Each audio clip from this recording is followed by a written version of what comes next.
Memorable day for the folks in the weather department like this guy with multiple tornado warnings across central VA. Woo! Look at that debris. Yeah, you were looking at some video of a tornado that touched down in Hanover County just after 6 p.m. Friday near Beaverdam Road. CBS 6 was live on the air when it unfolded, and our storm chaser, Andrew Smith, captured it all on camera live. Just 5 minutes away from where the tornado was spotted, this was the scene outside of a home on Pleasant Mill Road.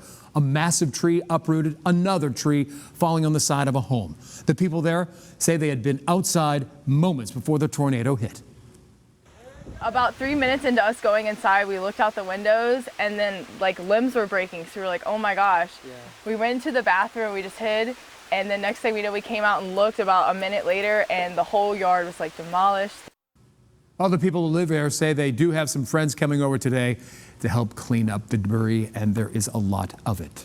So, Mike, I tell you and Zach were just covering this from cover to cover, and this is probably something that we haven't seen before. No, not on live television here in Richmond, and we really need to thank Andrew. We're going to show his video in a little bit. Not all that at the top was his, but he actually got visual sighting of it before it even started showing up on radar. So we got about a good 10-minute lead time on that. One other thing I want to mention, that one woman there that said, you know, things got bad. She went into the bathroom.